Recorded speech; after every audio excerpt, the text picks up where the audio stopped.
On August 5, 2026, at approximately 6:56 p.m., Trooper Logan Hall clocks a Hyundai Sonata tearing north at 90 miles per hour. Blue lights flash. The signal to stop is clear, but the driver floors it.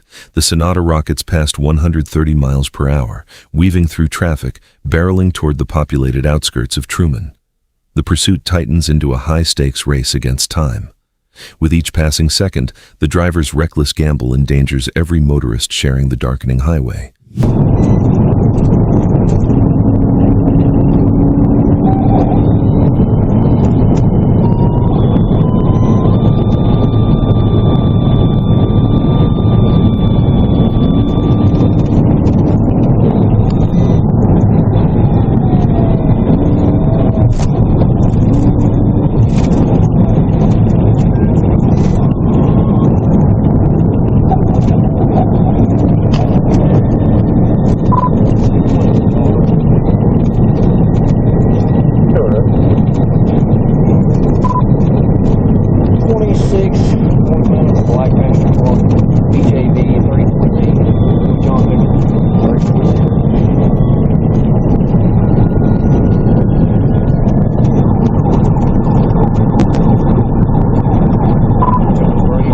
With the highway growing denser, Hall gambles on a tactical vehicle intervention at the 28-mile marker. The Hyundai spins out, a missile of metal skidding across the asphalt, and slams into a black SUV. The impact rips the SUV off the road. It flips violently, rolls several times, and crashes onto its side. Two elderly occupants are trapped inside a wreckage of twisted steel, their lives now hanging by a thread. For a terrifying instant, the only sound is the hiss of ruptured radiators and the distant wail of approaching sirens. I promise.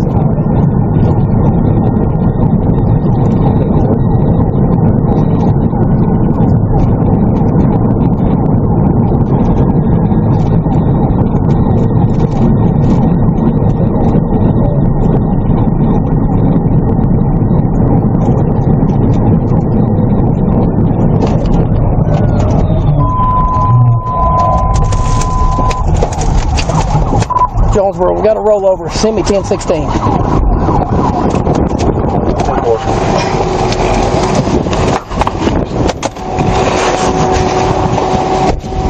Get out of the car!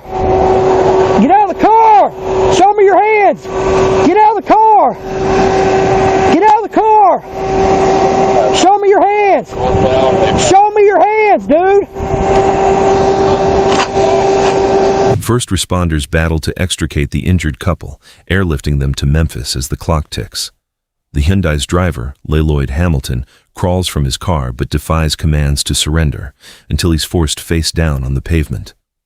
Inside his vehicle, investigators uncover 44 grams of marijuana, oxycodone, and OxyContin in tampered prescription bottles.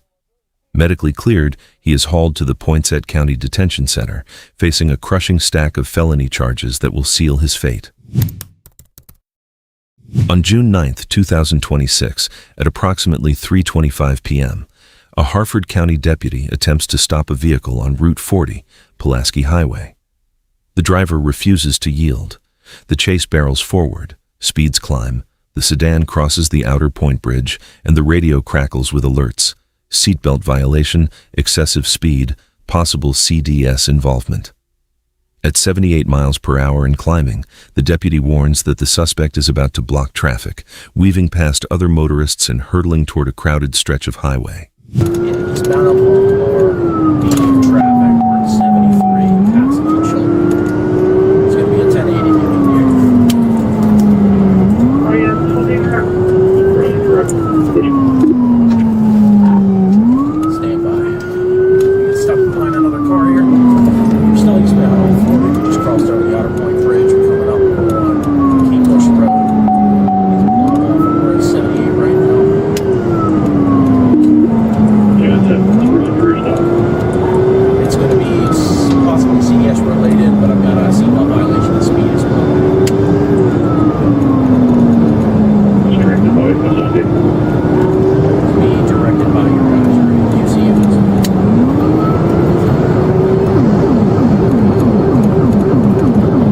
chase reaches a breaking point. At the 3:09 mark, speeds hit 85, then a crash alert erupts over the channel.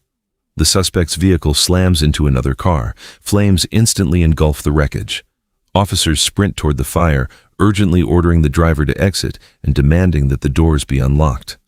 One occupant remains trapped inside as the blaze spreads rapidly. Fire extinguishers are deployed while the team fights to pull the driver free from the inferno, the heat searing their faces and the clock ticking mercilessly. The trap is fully involved. Get your fire extinguisher. Come on. Come on. You okay? You injured? I think so. Come on. You're the only one? Okay, I need you to sit down here, okay? Can you watch him? Yeah. Provide care? I'm gonna need fireside. Back. Where's my suspect? Fuck me.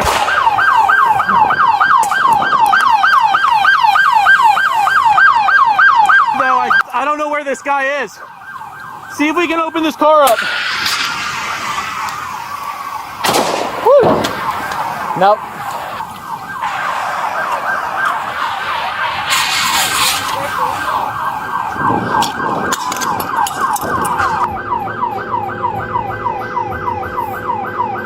The other driver is in trap, car fully involved. After the trapped occupant is finally dragged to safety, officers realize their original suspect has vanished. Frantic radio traffic reveals confusion over the suspect's whereabouts, while the other driver remains pinned inside a fully involved vehicle. Despite relentless rescue attempts, the collision proves fatal. The wreckage yields a grim toll that no siren can reverse.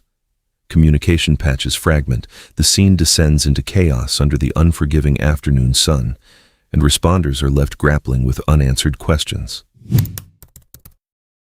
On Saturday, August 8, 2026, Oklahoma City police observe a red Dodge Challenger performing burnout donuts near Southwest 31st Street and Miller Avenue. Officers initiate a traffic stop, but the driver slows only long enough to let a female passenger escape the vehicle. The moment she clears the door, the Challenger rockets forward, accelerating past 60 miles per hour as the pursuit ignites. What began as a reckless stunt on a quiet street quickly escalates into a high-speed chase through city blocks. He's eastbound on 30th, just east of Villa. He's doing 60. He just crashed out. Your incident has been updated. Stand to the side. Your incident has been updated. Look at 123. Your incident has been updated. Start it. Your incident has been updated. Your incident has been updated.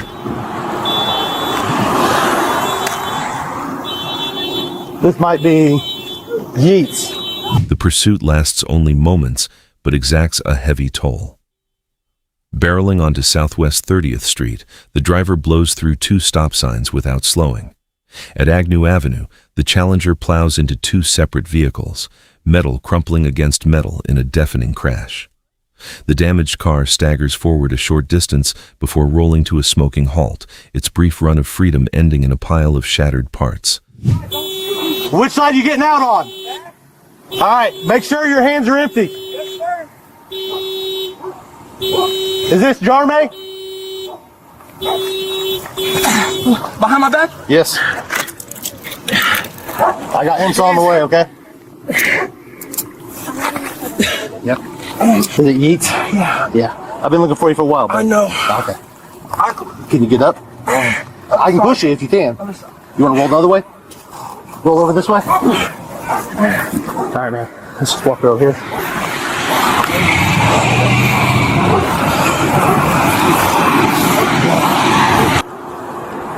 I don't think so, man. Okay. No sharp shooting pains, nothing like that? Officers extract 36-year-old Jeremy Yates from the ruined Challenger and take him into custody without further incident. The charges pile up: eluding police, driving with a revoked license, reckless driving, causing injury-related accidents, operating without insurance, and running stop signs. Adding to his troubles, authorities discover 3 outstanding felony warrants that ensure his stay in custody will be far from brief. On January 21st, 2026, at approximately 3:03 p.m., Elyria police receive a report that a Brinks employee has been robbed at gunpoint. The suspect, identified as 37-year-old John Johnson, flees in a black Hyundai. Multiple agencies join the pursuit as investigators link Johnson to aggravated robbery with a firearm and kidnapping. The chase pushes into North Olmsted, where officers deploy tire spikes, forcing Johnson's vehicle to crash into another car at Brook Park Road and Columbia Road. Starting to pick up a little bit, still eastbound. Coming up Over Unit 307, let him up. still eastbound. 6 is attempting to move up 410. Tell them come up in the fast lane. Come up in the fast lane. 377, Beaver Lake.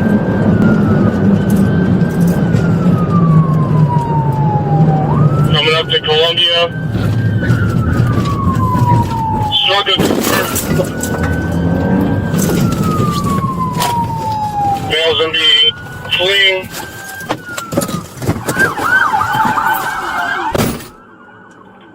Copy that. Make sure immediate attention to the struck vehicle. Black male, gray hoodie, jeans. Johnson sprints toward Clairshire Drive and targets an occupied apartment. Resident Aaliyah Aboalotos is home with her 4 children when Johnson forces his way inside, pointing a handgun and directing her deeper into the residence.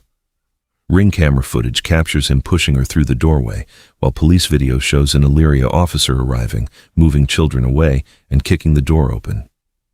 As the officer breaches the threshold, he sees the barrel of Johnson's gun aimed in his direction. Hey, hoodie, jeans.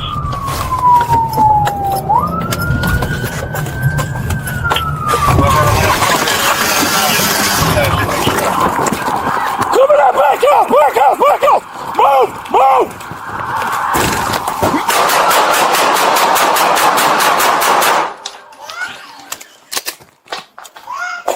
Get out of the house! Get out of the house now! Show me your fucking hands! Put your hands out! Don't fucking move! Don't move! Jan, mind your back!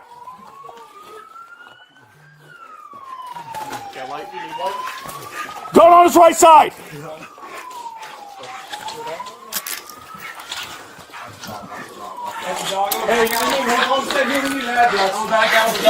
Exit out! Contact the EMS! Everybody, grab my kit! Guns on his right side! You got it, you got it.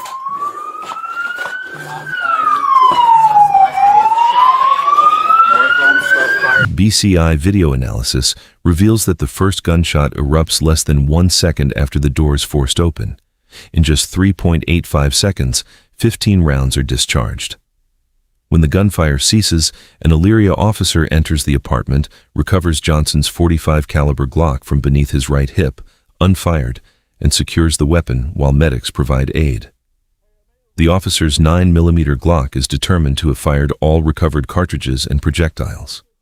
Johnson is transported to a hospital where he is pronounced dead. No officers or civilians are injured. On June 22, 2026, Sandy Springs police officers take over a vehicle pursuit that entered their jurisdiction from neighboring cities. The driver, later identified as Jared Juwan Pierce, barrels through highways at speeds exceeding 110 miles per hour, weaving through traffic and endangering every motorist in his path. Repeated commands to stop are ignored as Pierce pushes his vehicle to its limits, dragging the chase deeper into populated areas.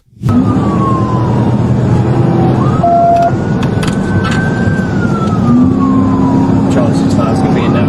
Richard's going to be in 83. Let's play from 100.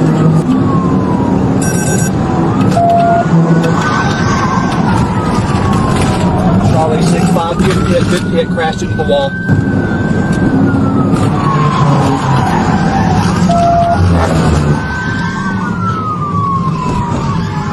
Charlie 65, good pit, good pit. He's going to take off on me again.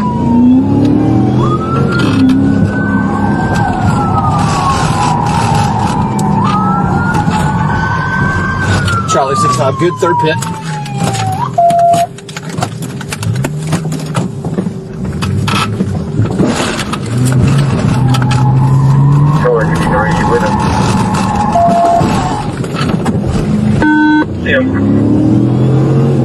6'5", he took off again.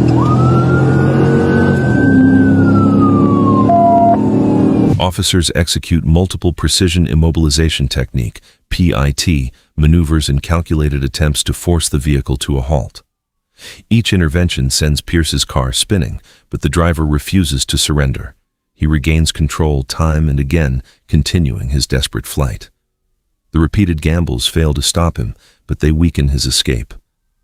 Finally, Pierce abandons the wrecked vehicle and sprints on foot, hoping to vanish into the surrounding streets.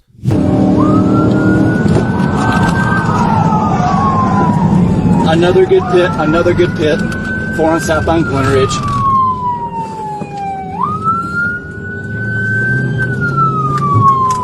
I believe he's going to be done now. Nope, he's still gone.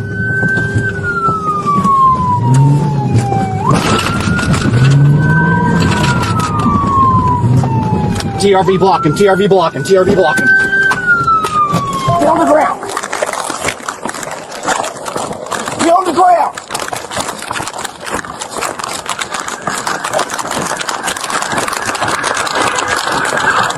Get on the ground.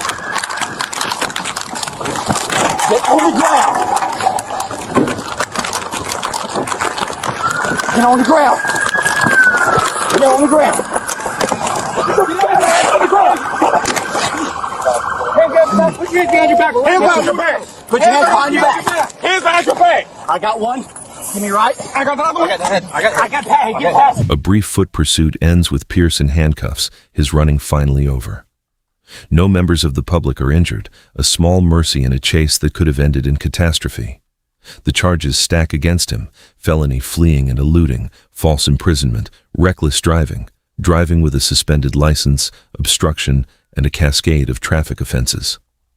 A high-speed dash through multiple jurisdictions now secures Pierce a lengthy reckoning with the justice system, one that his reckless decision to flee made inevitable. On December 19, 2025, at approximately 6:24 p.m., Ewing police officers respond to a 911 call reporting a stolen white Kia on Clover Avenue. Officer Edward Lester spots a vehicle matching the description and follows without activating his emergency equipment. At Coolidge and Pennington Avenues, Lester activates his lights and sirens in an attempt to stop the Kia. The driver refuses to yield. Officers Charles Wyckoff and Jason Ulrich join the pursuit in separate marked units, their lights flashing as the Kia speeds erratically through the evening streets.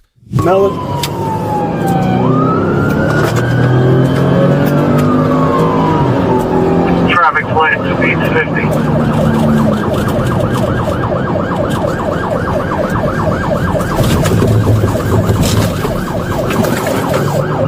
Left on the second class track. Traffic light speeds 40. Failed in the parking lot.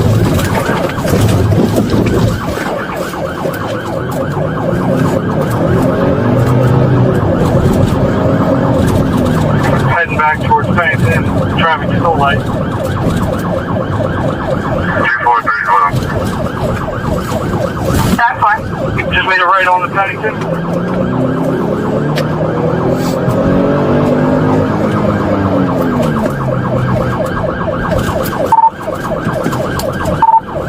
The Kia races northbound on Prospect Street, barreling toward the intersection with Parkway Avenue. The traffic light is red, but the driver does not slow. In a blinding flash of impact, the Kia slams into a red Subaru traveling eastbound through the intersection. The collision forces a juvenile passenger from the Subaru, ejecting the child onto the pavement. The Kia continues its destructive path, crashing into a traffic signal pole, which topples onto both the Kia and Officer Lester's patrol vehicle. We got a motor vehicle accident. We got a motor vehicle. I got a pole on top of me.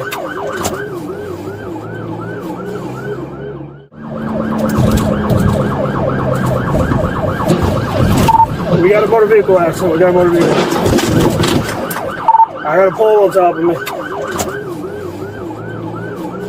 First responders rush to the scene. The ejected juvenile later dies from injuries sustained in the crash. The other 3 Subaru occupants are treated for non-life-threatening injuries, as is the Kia driver and Officer Lester. The Mercer County Prosecutor's Office assumes handling of the juvenile court matters connected to those inside the Kia, while the full weight of the investigation falls on the circumstances that led to this tragic night.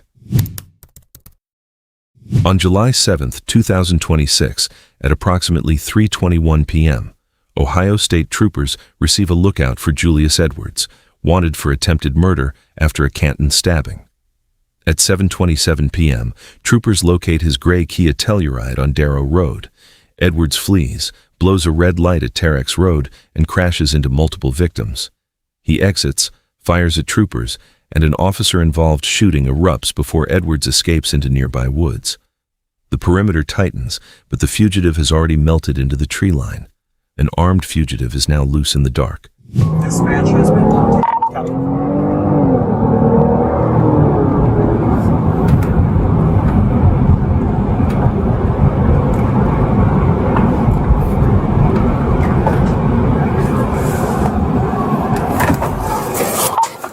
Putting up the location.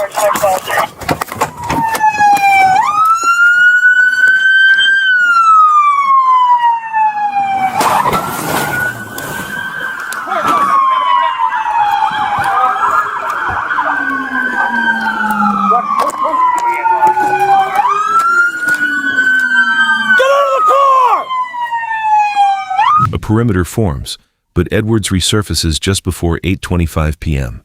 Now driving a stolen Chrysler he carjacked. He flees again, triggering a second multi-agency pursuit. After 10 minutes of reckless driving, the Chrysler slams into a Summit Metro Parks cruiser, rolling it over near Saybrook Boulevard.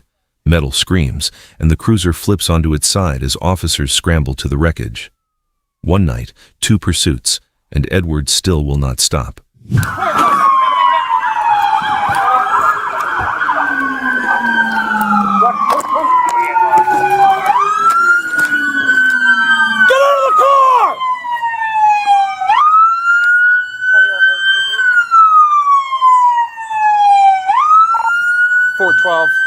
He ran my cruiser.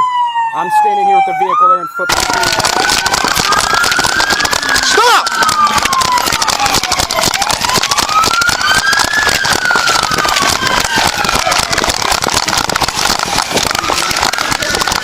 I got you.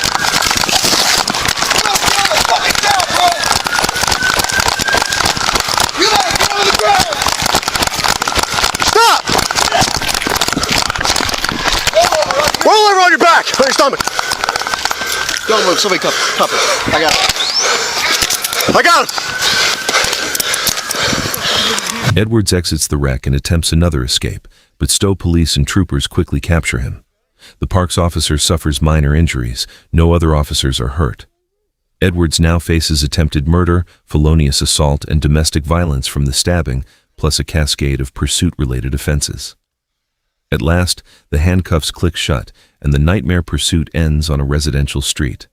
A stabbing, 2 chases, gunfire, a carjacking, and a rollover.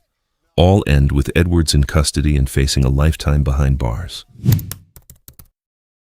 On June 17, 2025, Trooper Hunter attempts to stop double homicide suspect Francis Alcantar Chavez. The suspect draws a 9mm pistol and fires, striking Hunter in the upper left chest, stopped by his ballistic vest. Hunter returns fire as Alcantar Chavez tries to rise, firing additional rounds to end the threat. A traffic stop turns into a lethal gunfight in seconds. 1050. 116 on foot. Can't see how many deputies are ahead of me. 276 just information, you're headed straight towards 848. Alright, all I can see is the red and blue. Like something, I'm doing 45, 50. I can't see the motorcycle anymore. It's just up. Let 848 have it, so we know direction of travel. I believe possible shots fired. I get shot. Get in the ambulance. Police Summit, 848 shot. Get us an ambulance now. Repeat, 848 shot. Get us an ambulance. Sit down. Sit down. Sit down.